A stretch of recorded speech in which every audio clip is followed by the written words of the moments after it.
Hello, everyone, and welcome back to Full Throttle Finance, a financial literacy podcast geared towards dissecting complex financial topics into fun, relatable discussions. My name is Felicia, and I am your CEO at CleanBee Consulting, and with me is Allison, who is our senior bookkeeper.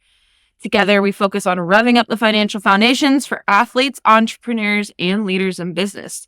Regardless if you're operating from an established program already or if you're just getting started, we're here to help you make small shifts that drive better financial performance. I love it. Last week, we talked about budgets for race season and how you and your program can tune your cash flow so that you can make your race season go the distance. And this week, we're going to be talking about something a little bit more fun. Netflix came out with a series called Drive to Survive. It's a show that reveals drama, triumphs, behind the scenes look on the track. We'll also compare it to Pressure to Rise, MotoAmerica's documentary series, and discuss how these kind of shows impact the business of racing. That's right, Allison. So, Drive to Survive, it has been a game changer for Formula One, bringing in new fans that might not have really followed the sport otherwise. And meanwhile, Pressure to Rise, it's been MotoAmerica's effort to give motorcycle racing a similar boost. And today, I want to discuss what kind of financial impacts that these types of shows might have on motorsport racing and the industry as a whole. Yeah, and so before Drive to Survive, Formula One had a strong, dedicated following, but it's still considered a pretty niche sport, especially here in the United States. Wouldn't you say that's a pretty safe assumption? I'd say so, Allison.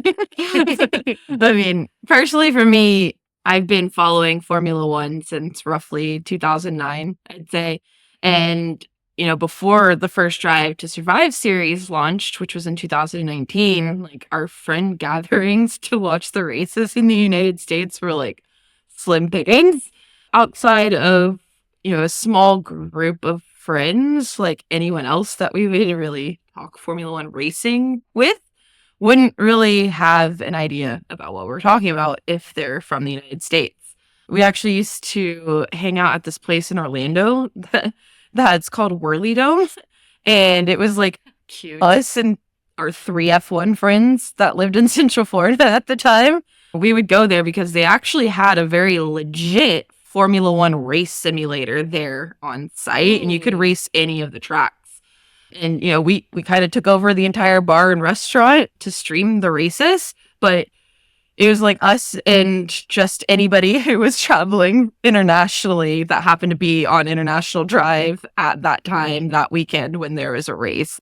People from Europe would actually fly in to service the race simulator too, which was really cool. That's how legit of a setup that they had there. And it was $8 or something, very reasonable if I remember right, for a session too.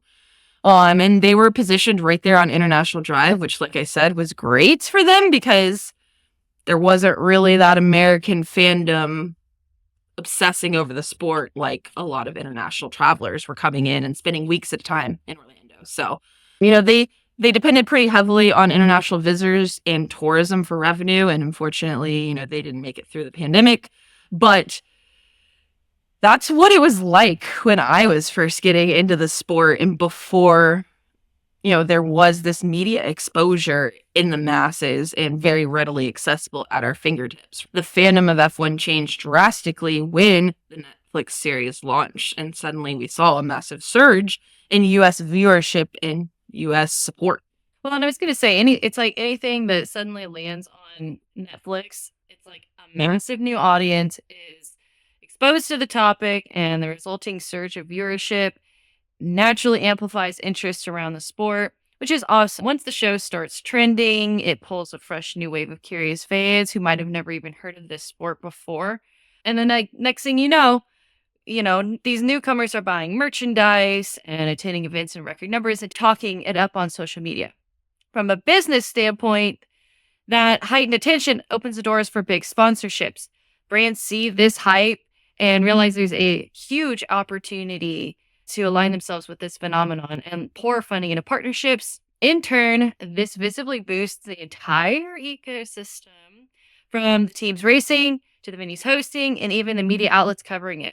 Merch sales skyrocket, ticket revenues climb, and sponsorships scrambled to be part of cultural moment that simply wouldn't exist without this Netflix docuseries putting everything in the spotlight.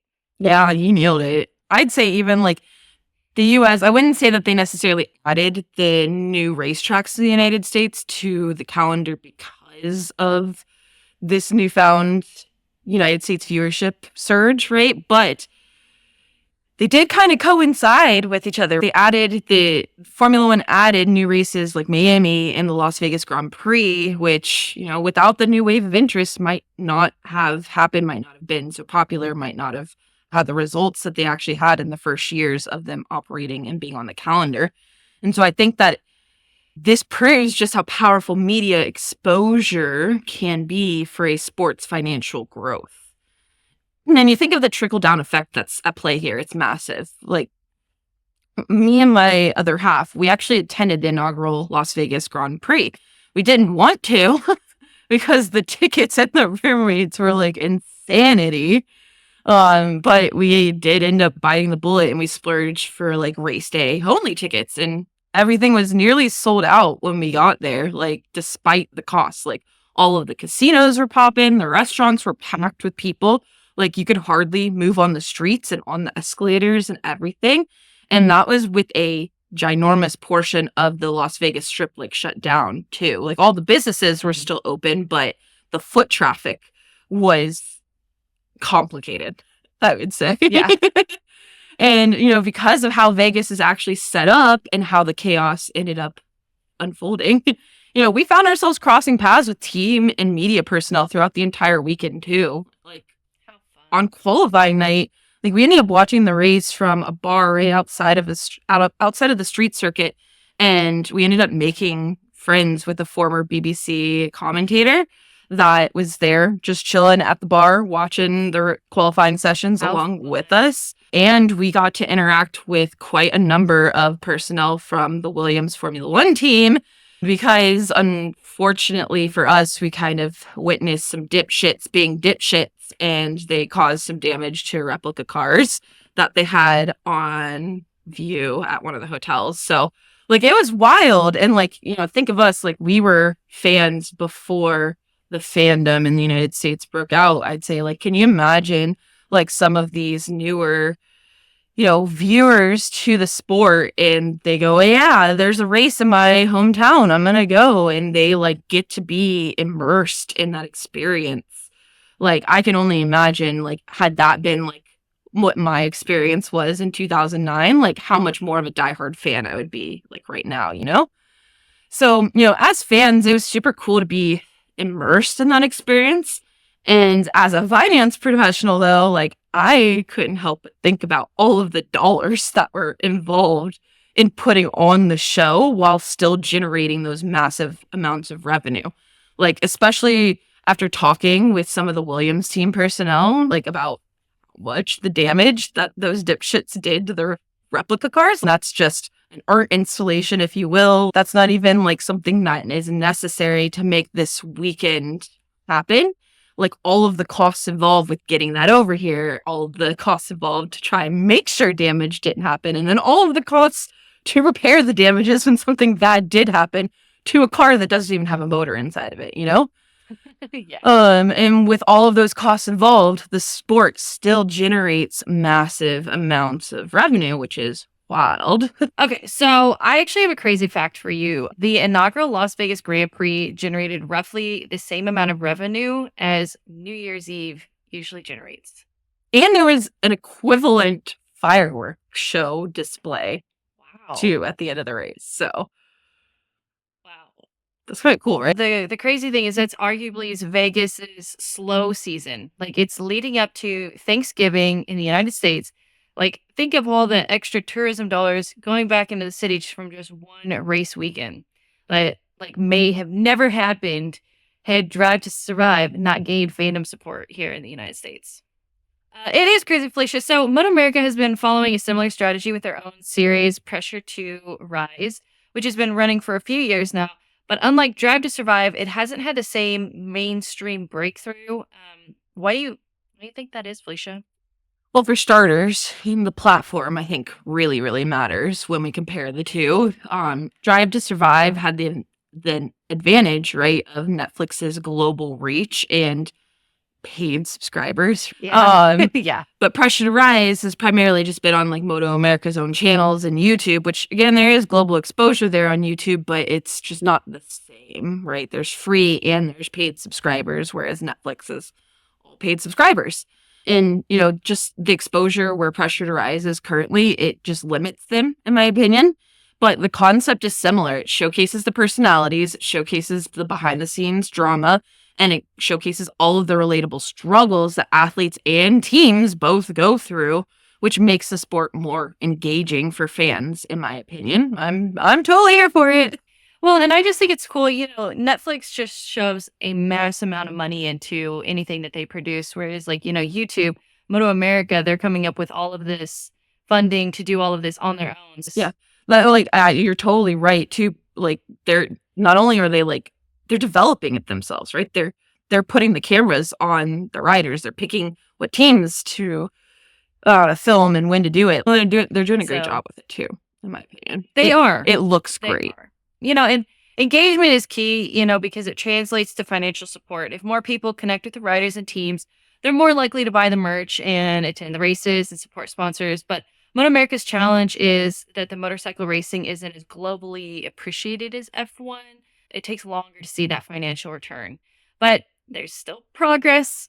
MotoAmerica has been securing new sponsors and seeing more interest in American road racing. And, you know, with this Drive to Survive doing so well, there's multiple series like this. They may come out with, they may decide to fund MotoAmerica down the road. We never know.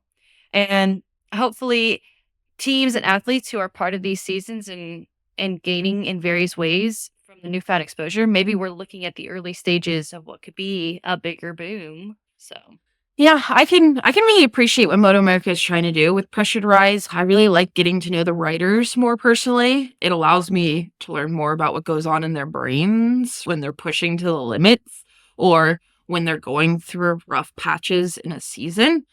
And as a fan, I'm a lot more invested in their success when I have this like bird's eye view into their program and into what their life is like. And honestly, it's a really great way, in my opinion, for riders to market towards potential sponsors. So in the audience, that this is the type of program that I can put together with the budget that I've got. And so like, this is where I'm at now, but this is where I actually want to be so that I can achieve that next big goal, like win the championship. And to do that, it costs money, which means I need more support, more sponsors. So get to know me. Like, it's basically an open interview for athletes that end up getting featured in this series. And I'm not saying like they need to like go out there and say it, but like if they get to showcase themselves in that manner, like that is literally an open door for sponsorships to get to know you and to find those long-term sponsors. I'd say that are like with you for multiple seasons, like the people that are really invested with you as a rider, as an athlete. Maybe you move from one team to another, but like that sponsor really likes you as a rider. They like what you're doing. They like that you're always achieving and that you're always going for it. Like, it just seems like such a really, really great place to market for who you are as an athlete. I think honestly though, this last season of Pressure to Rise featured less of the team drama than prior seasons did. And I felt like it was maybe a little bit of a missed opportunity. It felt a lot more calculated. It was a lot more interview-like with team personnel, like after the fact, and not as much of like the in the moment, authentic, genuine, in the moment grit. There was definitely some of that. I'm not saying like it's not there, but like it didn't, when you look at like one of the first season episodes in comparison to like the newest season, like it just felt a little bit lackluster in that category to me. And I really think that that is what makes Drive to Survive so successful, is that they don't filter any of that stuff out. They let you see the nitty gritty about what these teams and what these drivers are going through in the moment. You can make a really attractive and a really appealing docuseries, but if it's not really engaging the viewer in a way that's leaving them on a cliffhanger or bringing them suspense, especially if it is just a regurgitation of an event that has already happened in real life, then you're leaving money on the table, in my opinion. Well, who doesn't love the drama? Like, that's one of my favorite things about like a reality TV show is you get to see people stressed out. You get to see the knit and grit of people. You kind of get to see them take that mask off, and you get to see that like that real person, that's something that you can relate to, come out, which is really, I feel like that's where the magic happens. So, Felicia, you shared a video with me about another series called Face Off inside the NHL on Amazon Prime, which is basically a hockey Drive to Survive equivalent. So both of these series, Drive to Survive and Face Off inside the NHL, are produced by the same production company called Box to Box Films, which I found super interesting. Basically, the NHL saw Drive to Survive and they were like, we want this exposure for our sport, which why would you not? And went straight to the production company to ask them to replicate the series. Yeah. Oh, yeah. That's actually, I had no idea that this NHL series even existed until I saw this clip on social media that I said, you're right. Like, both series are produced by the same company, but they stream on different platforms, Netflix versus Amazon Prime. And, like, the funny part, in my opinion, it's funny. Funny, not funny, though. There's a clip in the newest season of Drive to Survive where Zach Brown, who's the CEO at McLaren, is barbecuing with Zach Brown's friend, in quotes, who happens to be Anze Kopitar, which is a 2-time Stanley Cup champion. And, I know nothing about hockey, and so I didn't think twice when I saw this clip for the first time. But he actually plays for the LA Kings, and like literally Zach Brown is wearing the LA Kings hat during this scene where they're conversing. But like knowing what we know now, like, come on, guys, you couldn't think of anything other than Zach Brown's friend. Like, I understand not wanting to drive the viewership traffic towards like another platform, but they definitely could have respected the champion a little bit better, in my opinion. Even if you put Stanley Cup winner as his like thing, I still would not have known that there was a hockey equivalent to Drive to Survive over on Amazon Prime. I definitely thought it was a little bit of like a weird missed opportunity for the production team. You see 2-time Stanley Cup champion in the description, and that draws some attention. Yeah. The production company was probably like, oh shit, conflict of interest. But damn, Zach Brown's friend, that just feels like a tad too casual, don't you think? Exactly. But, I guess the bigger takeaway here is that NHL recognized the exposure that Box to Box Films brought F1, and then they chased down their target to get exactly what they wanted, which was their own equivalent series. Because it clearly worked for F1 viewership and revenue for the sport as a whole. And Box to Box Films wins too. They continue to dominate like a niche little industry with these athletic docuseries. And like, when you look at it, that's like just like a little booming ecosystem of marketing exposure for athletes and athletic teams. I love it. It's about damn time. That's all I'm saying.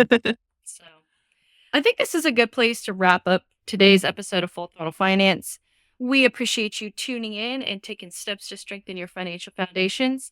If you found today's insights valuable or fun, be sure to join us again next week. If you're interested in learning about the services we provide to clients, you can visit our website at cleanbeconsulting.com/Full Throttle Finance. That's CLEANBEE consulting.com. Be sure to subscribe and join us next week as we continue to break down finances with a motorsport twist. We'll see you next Friday. Bye.